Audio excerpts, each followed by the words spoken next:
let's start with the data, right?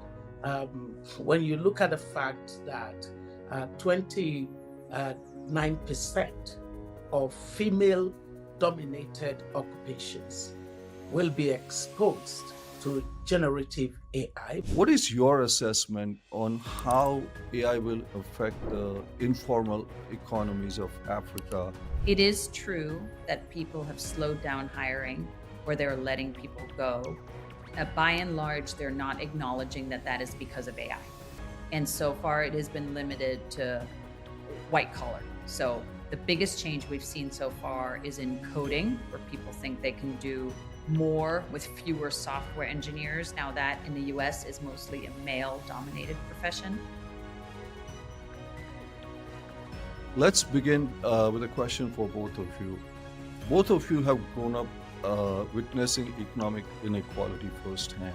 Obi, you grew up in one of Lagos's most challenging neighborhoods.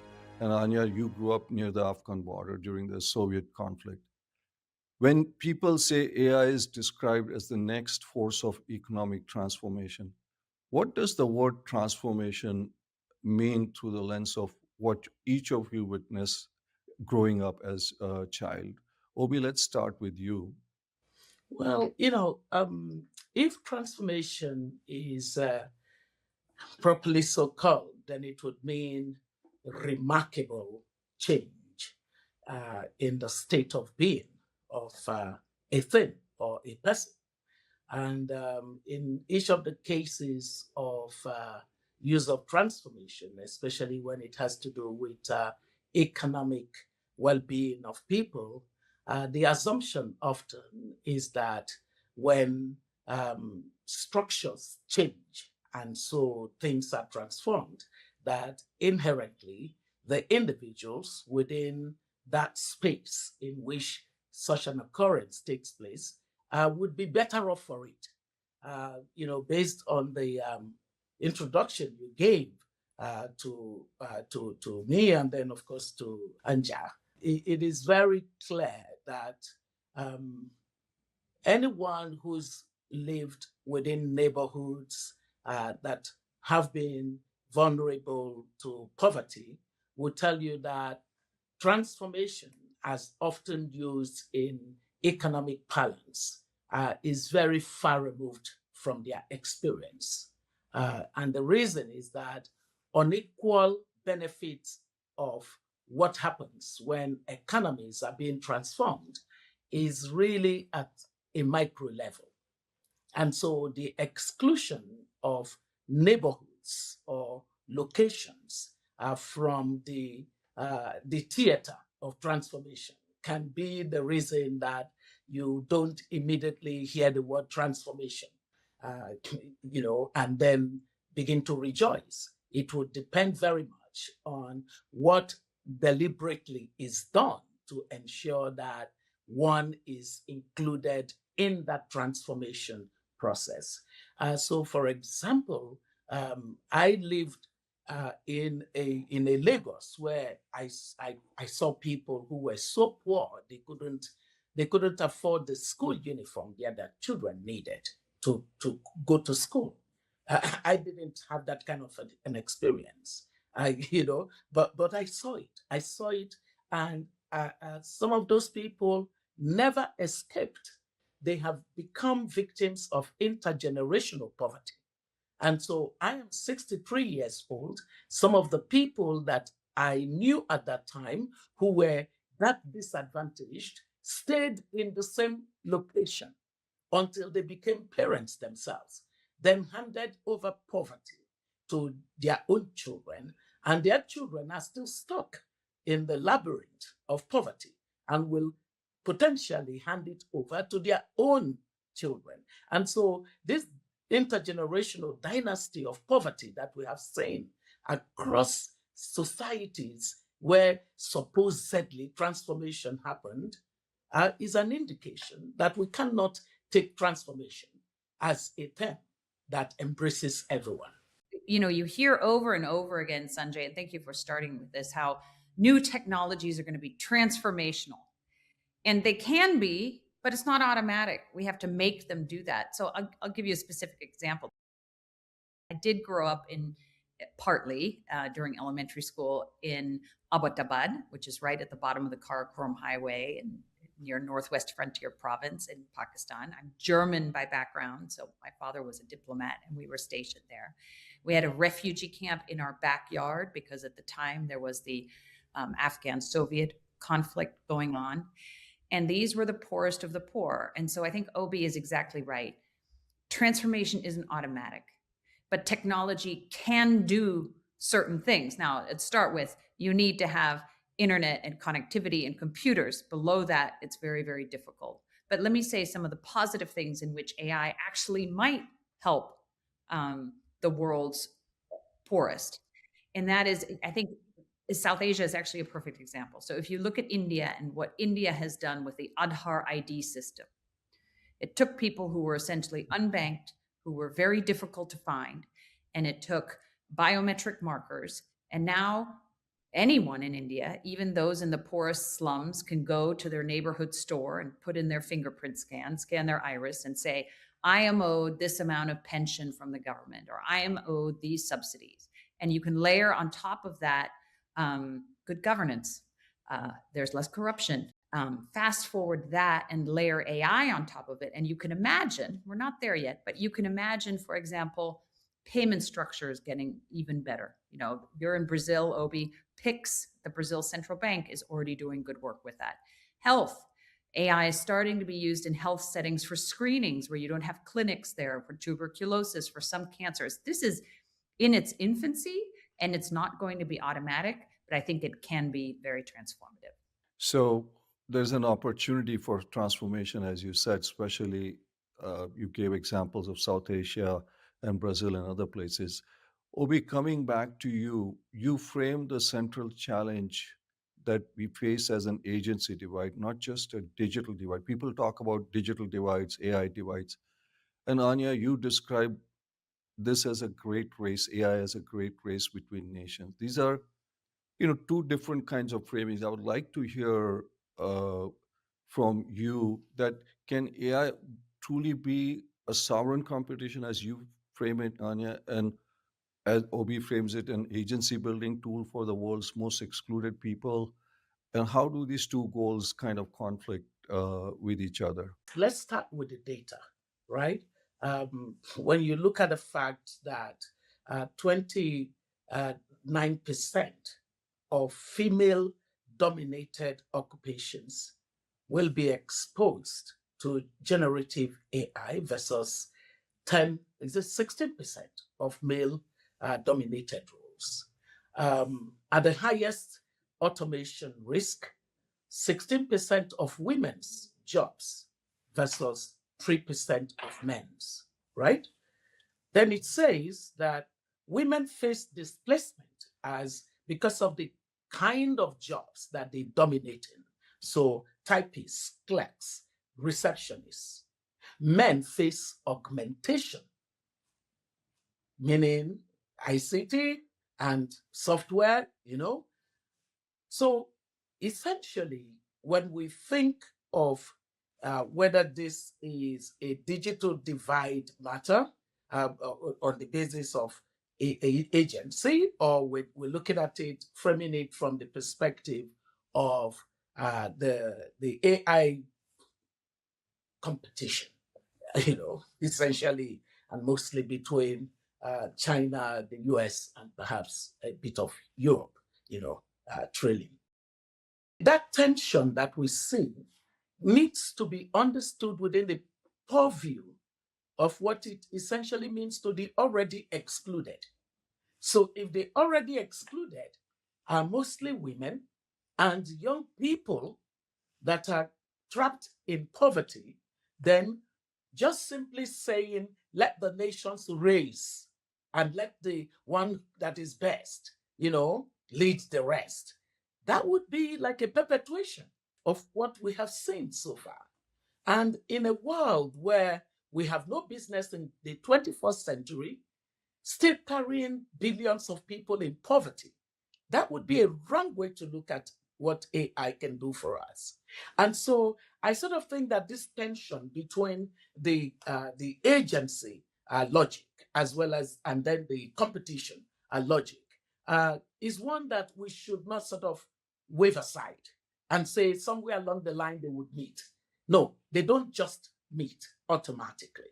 They meet by virtue of us understanding that it is the individual, the agency divide really means that we are very deliberate in tackling the things that hold people back from participating, from getting the opportunity that these,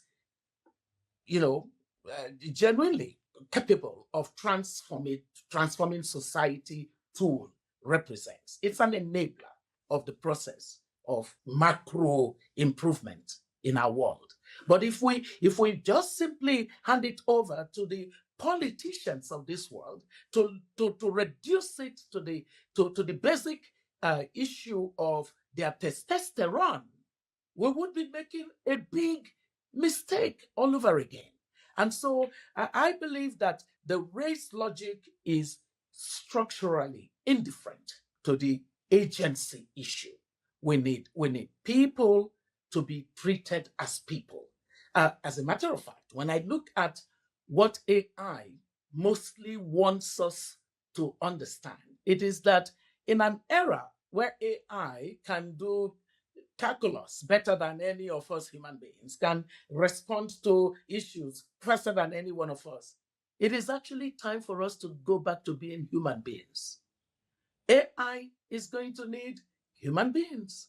And so if era is going to need human beings from the ethical premise, from the decision-making premise, the quality of decision-making premise, and all the other things, the value-laden premise, if it is going to be that, then we do need to place particular emphasis on ensuring that we are emphasizing human agency in the way that we're looking at it. And I don't think that merely just finding a way to reconcile it will be the solution.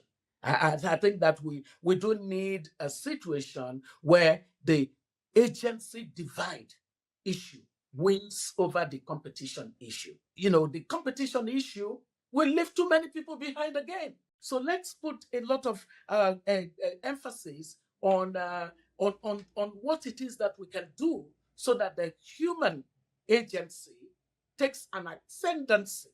And here I'm not just talking of Africa. I'm basically saying that in societies, we do need to let the agency aspect of the conversation on AI just dominate our concern at this time. Where are we racing to in competition amongst those that are already powerful, while ignoring the fact that the reason that people have not even taken advantage of the basic knowledge revolution that we have seen in these past decades are going to be further sent to the, I don't know where they're sending them to. Maybe Elon Musk's Mars, if he's prepared to take them. Can I just pick up where Obi left off? Because we sometimes lose sight, especially I live in Silicon Valley. It's AI all the time. I just drove down here to a speech and it's AI billboards here and there. And we lose sight of the fact that this is a technology that is supposed to be a tool to help humans. And so we need it to be human and ethical and helpful. And everything you said, Obi, about agency and about ethics, I agree with 100%. When and Sanjay, you referred to me saying in previous articles that there's a great AI race on. I'm not saying that is the normative right thing to have happen. I am saying that in the space where technology and national security intersect, which is the space that I live in, there is a race on between China and the United States for who can develop the best models faster, who can integrate them into their economies, and who can integrate them into their national security ecosystem. That is dangerous. And Obi, I think you talked about politicians, and many politicians are men. But we are not seeing, in my view, enough of a focus on the humanity that needs to become AI. And it sounds very fuzzy when you say that. And I know that the UN is doing some good work on it. I just worry that, and I'll just speak for the US. Our Congress is not legislating at the speed of relevance here. There's virtually no restriction. In 5 or 6 years ago, the UK started something really important, which they started and really funded an AI Safety Institute. It was small, but it was a start. And it just tested the most advanced AI models against things that AI can do to harm us in the real world. Can it help create a chemical weapon, a bioweapon? Is it massively improving cyber attacks? By the way, it is. Okay. What's it going to do to actually harm people? And by the way, the UK got the US on board. And by the end, we had, I think, 18 or 19 other countries with little nascent AI safety institutes. There's now been kind of a step back from that. And we're talking much more about the race and who can run faster than how do we all run a race that's ethical and thoughtful and actually helps humanity. So I think you and I are in heated agreement. What we're avoiding is the massive investment that is necessary in order to close the agency divide. And, if we just simply assumed that, by the competition race, part of it is what really matters at this time. What we're doing is that we certainly are simply saying, let the marginalized, stay finding their way. And that would be a world that has not learned from past mistakes. That's right. Although, Obi, I think if what you mean by the agency divide, that there's a vast discrepancy in how much access people in the global south have to these technologies versus in more advanced economies, you're right. But strangely the race that I described between the US and China actually might be helpful on the margins, because you now see a race for China to have the world build on its AI tech stack.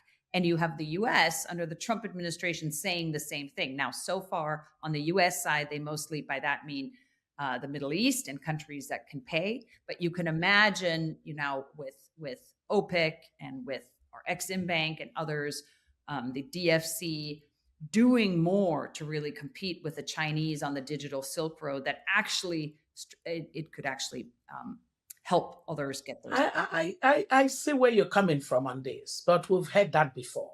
There have been other competitions on other issues that were meant to have been beneficial to those that are already excluded, and it never really ended up being so. And I say this with the nuance of my own very strong conviction that technology revolution has been a net benefit for my continent. But, when you think of how far apart that still is compared to the fact, for example, look at the agency divide issue. Technology enables us to have the innovation of mobile money, the M-Pesa in Kenya. And that's wonderful. But guess who makes the most money as a result of that? It's the telecom company. It's not money that is in Africa, right? It's the same thing as the data. So we do have to pay more attention to what it means for states that are behind the curve, all right? In that and without the kind of state national sovereignty over data that exists, that global governance has not been able to discuss and agree a pathway on. So these are real issues, issues of trusted technology, lack of the regulatory capacity that exists in not just countries of Africa, but some of the other parts of the world. I hate the word global south, so I struggle to try to find a concept for it. I would probably say the global majority rather than talk about a global south that is difficult to really define along central terms, right? Or central themes. So in with regards to the thoughtfulness and the deliberateness that is necessary for us to make sure that the marginalized are not just left tagging along. Yes, it's definitely something where we need to look at what we miss in sort of championing the concept of yes, let there be a competition between the US and China, and every other person would benefit from it. It has never been that way, and I don't think that it will go that way entirely without a deliberate approach at inclusion. All the time when I'm talking to CEOs here in the tech companies, they do believe that their technology is world positive. And my view is technology is neutral. It's what humans do with the technology and how they use it. And so you can imagine the great AI race being used for ever more surveillance and to help authoritarian states, or you can help it being used for healthcare and payments and pro-democracy movements. So the technology itself, it's neutral. It's what humans do with it. And that's the piece that we have to control with the political process. One follow-on question I had for you, Obi, is that over 85% of Africa's workers, like in many other parts of the world, are in the informal economy, whether it's street vendors, small farmers, artisans, etc. And the AI discussions are generally about white-collar jobs, whether it's in ICT workers, call centers in which countries. What is your assessment on how AI will affect the informal economies of Africa and maybe other parts? Because I know even in places like India, it's a very big phenomenon. Do you have a perspective on that? So already the informalization of the African economy is a major problem because it drags down Africa's productivity, Africa's competitiveness, Africa's growth, and therefore Africa's development. Now, this informalization hardly shows up in the tools that are developed within the AI framework. The young man who is running up and down the Nairobi street, the AI is not going to help his life. AI is simply going to, figure a way to remove the intermediation role that he plays, right? And so the effect is really one that is going to be quite troubling. When the conversation happens, it's about coding, it's about all the other top-end human activities with technology, right? So the woman who stays by the side of the sea to get fish from the fishermen and then goes on the street of Lagos to sell it. What will AI do for her?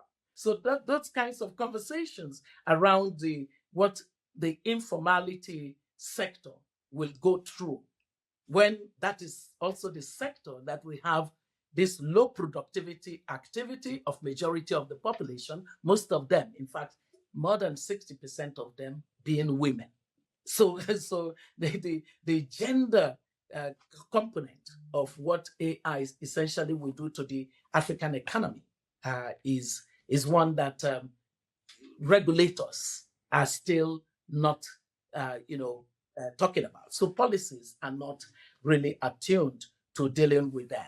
The issue of terms of trade, the issue of financial exclusions, how is AI going to address this for the African economy? So I believe that when we think of AI and what it could possibly do to the African economy and what it means for jobs. So we're already calculating amount of jobs that would disappear in the US or in Europe or everywhere else. But we don't even have that data yet concerning our continent. So for example, a lot of the people that are capped in the informal economy have a number of barriers that stand in their way into formalization. So what AI could do, because formalization enables them to have structure and it enables them to access finance or technology or technical skills or markets, so, but that takes a lot of deliberateness. So I believe that what can happen is smallholder farmers in Africa. What can AI do in supporting the improvement of their low productivity? Are there models of that we can already seize upon? Because agriculture, believe it or not, is actually the largest private sector. That's the largest business sector, but it's no productivity. It's with subsistence farming. What would AI do for that? Those are the kinds of things that would happen. So we do need to have more research, more studies that really look at these issues. But Obi, when you talk about let's say this woman who's doing fishing, etc., if she has access to knowing about weather situations or about the best time to do weather, or even the farmer, etc., in terms of crop cultivation, or for healthcare having access through AI to a lot of this information in terms of at least general basic information with the phone that they have, the democratization of knowledge is been provided by AI. Do you think that would maybe bring people to the par? Because that's what they're saying AI could do, is maybe democratize knowledge, which maybe is residing, let's say, with a Harvard educated doctor. Now that's available to somebody in Lagos or any place like that. Even without AI, with basic technology that we have had on the continent, it's a benefit. It's a boost. I told you, technology adds an average of 12 to 14% to the annual growth, as in a number of the other countries also, where sector reforms in telecoms enabled massive investment into what we now have as Africa's own revolution, which is the ICT revolution. So there's no doubt. I am not even contesting that at all. The benefits are going to be there, but we need to think of the benefits in relation to the scale of the problem that we need to solve. And so my argument is not that we don't see the benefits. I always say it, that knowledge has been at its cheapest now than ever in human history. And that is to the advantage of continents like Africa, right? But what I'm saying is this basic belief that it will happen. It has shown us that it doesn't happen that way. It doesn't happen that way. There are what we call prior actions, right? Prior conditions that have to be satisfied. And the kind of deliberateness that is required for those actions to happen, we're not yet hearing the conversations around them. And this is not just the problem. This is not a problem. Because I'm one for really picking on my continent's leadership and its governance. So I am saying this not as, the problem of the West or the problem of China or anybody. I am saying that, if we think of it in terms of we all care to bridge the gap between the haves and the have-nots, then we need to think in terms of AI governance, making sure that it doesn't repeat the extraction, the distortion that we've had with extractive industries. So Africa, you see the whole debate about critical minerals, it gives you the jitters because you're saying, oh my God, they want to repeat this together with AI. Now, just layer AI on the worst thing that happened on our continent in terms of extraction and the fact of terms of trade that are just completely against the continent. So you're already sort of saying both the domestic governance as well as the global governance have to be mindful of the fact that we cannot leave majority of people behind and hope that somehow a trickle-down economics will work for them. It will not work. Not even with AI will it work. We have to be deliberate. We have to care about inclusion and have policies that are sensible to remove the barriers. There are barriers that are non-AI barriers, right? And they need to be solved. Some of the infrastructure barriers are not going to be solved by AI. We're still human. Yeah. No, absolutely. Anya, Obi has talked about the gender issue in terms of loss of jobs. You talk to a lot of Fortune 50 CEOs. In the United States, we are seeing really a lot of jobs being lost quietly, or in some cases, like with Block and now with Wells Fargo and others, not so quietly. When you sit across from these executives, what are they telling you about AI driven job displacement? And now, Obi's perspective, which is true, the ILO has said women's jobs will be twice as much to be lost in terms of the whole job loss issue. So, what is it that you are hearing from these CEOs? Yeah, it's interesting. So the conversations I have with our clients are mostly about geopolitics, not AI, and that geopolitics is complicated enough, as you know. Sure. Um, it is true that people have slowed down hiring or they're letting people go. By and large, they're not acknowledging that that is because of AI. And so far, it has been limited to white collar. So the biggest change we've seen so far is in coding, where people think they can do more with fewer software engineers. Now, that in the US is mostly a male dominated profession. And you're seeing it in customer service, you're seeing it in back office, all of those things that are white collar and easy to automate. I wonder if that's as much the case in the US and developed economies, because when you think about women dominated professions here, there are things that are very human. It's nursing, it's teaching, it's elder care, child care. Those are things that are going to be impossible to automate. Some companies rush in to all out adoption of AI, and then I think they'll pull back a little bit, because what I've seen from the large language models, and there's so much positive that will happen with them, but in terms of real business processes, they're not 100% ready for prime time. For example, you don't have any clear way to make sure that regulations are followed yet. So you actually need kind of a guardian for the AI to say, okay, well, if I'm going to help you get a loan and that chatbot will be AI enabled, how are you going to make sure that it's safe and secure and not racist and all of those things, and just follows the laws of the United States? And so all of those issues are just now being resolved, and we're not quite there yet. You know, the fact that there are not enough women sitting in the rooms where these tools are being developed already, inherently excludes. I mean, there are some very high profile women, Mira Murati, who was the CTO of OpenAI until recently, but it's always very few. And you see it playing out. Again, I'll just give you anecdotally, my son is a senior in high school, my daughter is a freshman. Already, because we live in this ecosystem, he's very STEM focused, but you have venture capitalists reaching out. You have people talking about, oh, let's start a company, let's do this. No one's doing that to the girls.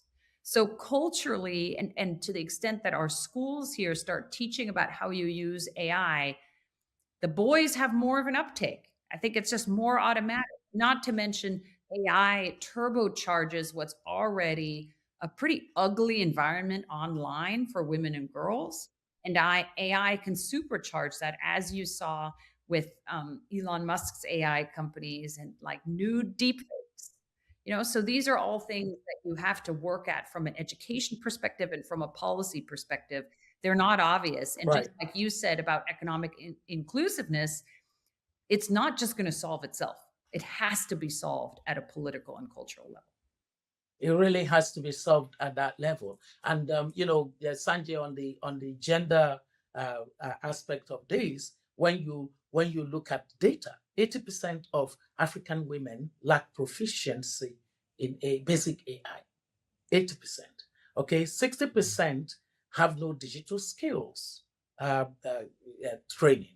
So these are all the kind of prior actions that are necessary in order to even begin to equilibrate the opportunities that women in developed societies, like what Anja was saying, already have.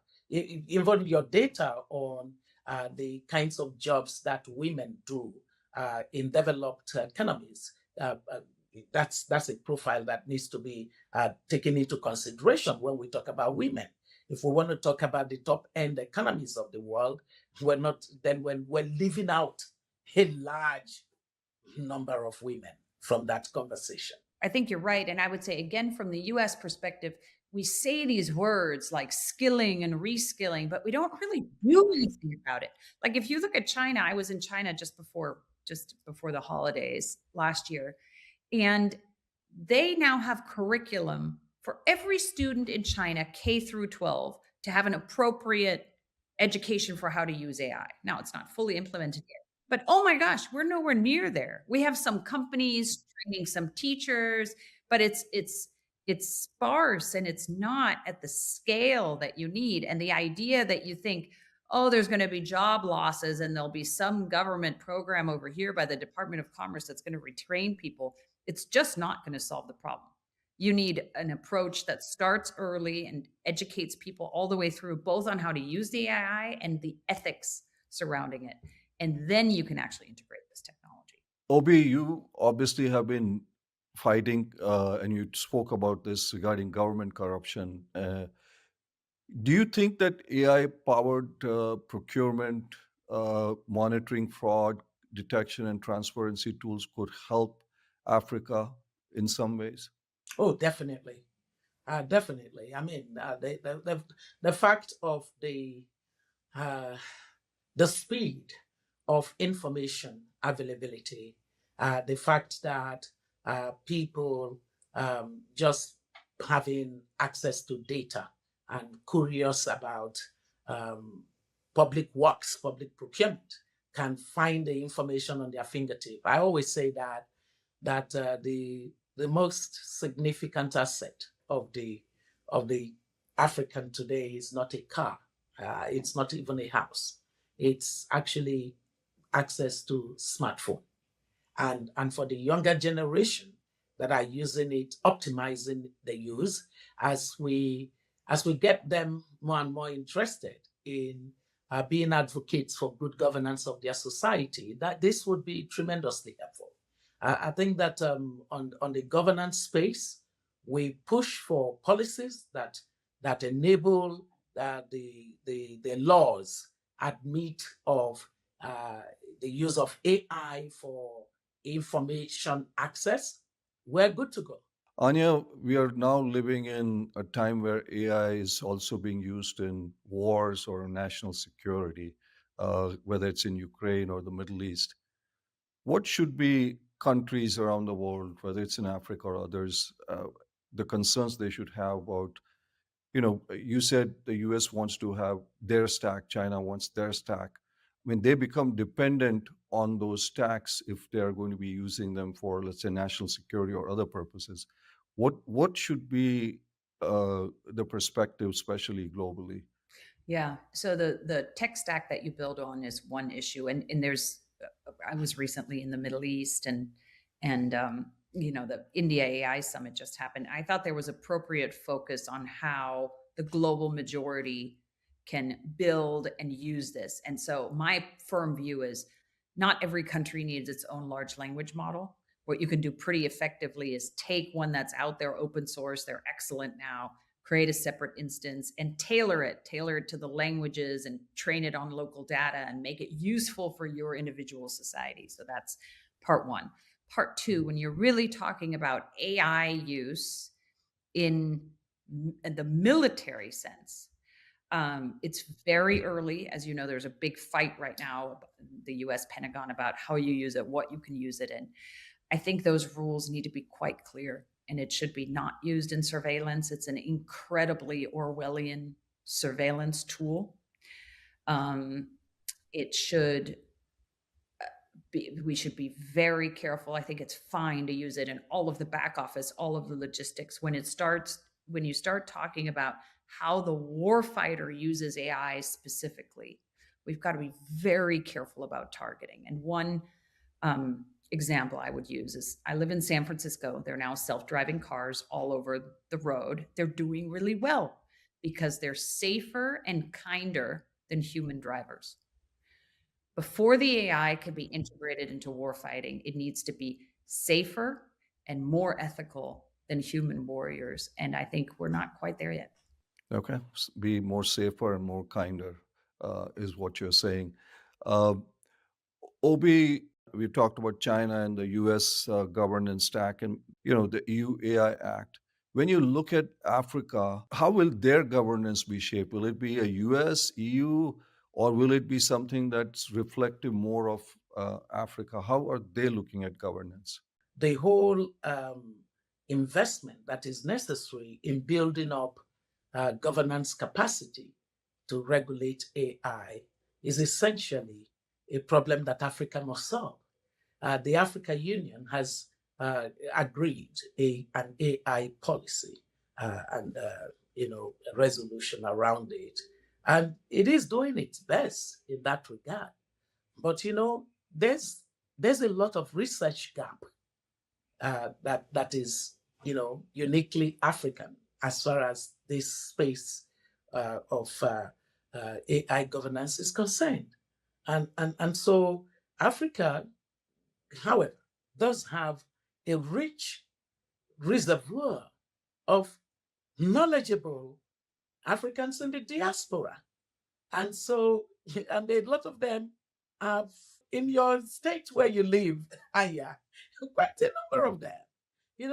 The African Union calls its diaspora the sixth region of Africa. And so it requires the kind of political astuteness on the part of those who govern countries now on our continent to sort of say, what would the African story on AI governance? First, nationally, domestic, so that's domestically, then regionally, and then facing the world.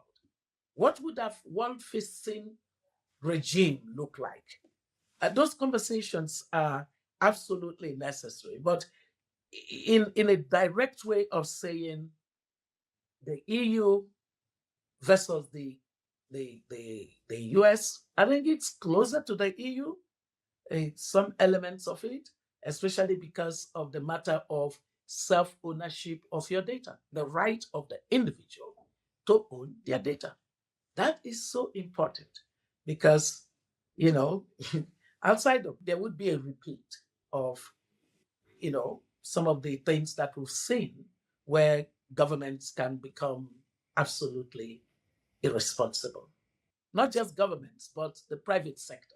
And a badly regulated private sector can just cream off everything from the table at the expense of the citizens. And so just regulating well without stifling the opportunities that we have for innovation in that space. A lot of our young people are not allowing themselves to be capped by the standards that exist within their countries. They are actually global players in their mind and in their action. And so that really means that government needs to know how to regulate and to not, handicap the ones that are reaching for the world. Our tagline for regulating AI is innovate responsibly. So I think that's what you're saying. Anja, just finally, you spoke at the World Government Summit and you said, where on the topic of where is the global south heading? At the India AI Summit, the US and UK kind of declined to sign the common directive. In your view, is there a global AI governance architecture that is emerging or it can emerge that's actually inclusive? Is global governance of AI emerging? No, not yet. Is it necessary? Absolutely. Is it going to be multi-speed? Yes, and I think that's okay. So what we talked about in the beginning, AI safety, how AI interacts with the real world that could harm humans. There are so far only a certain number of countries that are building models that are that powerful. And I'm part of a track 2 dialogue with the Chinese about AI. The Chinese are worried about this too. We're racing headlong into something that we don't understand. So that small but very important piece needs to move much faster than it's moving. It was doing okay, and now we've kind of stalled out. And you could imagine something very easy. You could imagine applying the Geneva Accords to AI. There's all sorts of ways that you could solve that problem, including by having these safety institutes that check each model to make sure that they're not going to harm humans. Then you get to the bigger issues of governance. Is it going to be your agency problem, Obi? Is it going to be distributed equally? How are you going to make sure that the benefits go to everyone? How are you going to make sure that it's not racist or sexist or discriminates in other ways? Those are also important issues. There's more that you can do globally. I imagine that most countries will want to have their own say in that. So I think what you're going to get in a good world is a patchwork of different but largely consistent ways to deal with AI. Now, the flip side of that is, I would say, the problem is people are going to forum shop. And you both mentioned the EU AI Act. It was a good start. I do think in certain ways it overreached. And because people can use their AI wherever they want, it's very porous because it's digital. I recently, when I was in Europe, was in a group of European commissioners and some European CEOs. And the European CEOs said, I'm becoming much more effective and efficient outside of the EU because that's where I'm implementing AI, because here within the borders, it's just too difficult with the regulation. So that's kind of the balance you have to strike. But I'm just going to go back to what I said in the beginning. It is a tool and it needs to serve the humans who created the tool, not the other way around. For me, as an African, as one who's been in policy, both as a scholar and as a practitioner, I think that I am not one of those that think of AI negatively. I am not. I simply realize, and I have said it over and again, that the combination of Africa's young people, look at the demographic pivot that we've seen in the world. The average age of the European is 44. The average age of the American is 38.9. The average age of the actually 38.2, I think, and that of the Chinese 38.9. That the average age of the Latin American countries is something around 33, 34. That of India is 29. Now, that's the closest to Africa's average age of population. By the year 2050, 85% of increases in global workforce will be African. Look at another interesting piece of data. For every one young person in Europe, you have 50 old people. It's the reverse. The converse is the case on my continent. For every one old person, you have 50 young people. Those demographic shifts mean something for where we go, where we all go collectively, and where countries on our continent will go. So I definitely believe that embracing the good that is in technology is a pathway, which is why I say that young people, women, and technology are incredible game changers for our continent. But for that to happen, we do need to have capable governments. Youth, women, and technology is going to change Africa. I think that's fantastic. Towards the end, we want to have a little fun because we've had such a serious dialogue. We do a little bit of a lightning round question, just one word, yes, no answer. So you both ready? You both have been just great guests. So let's go. Some of them will be for both of you and some for one of them.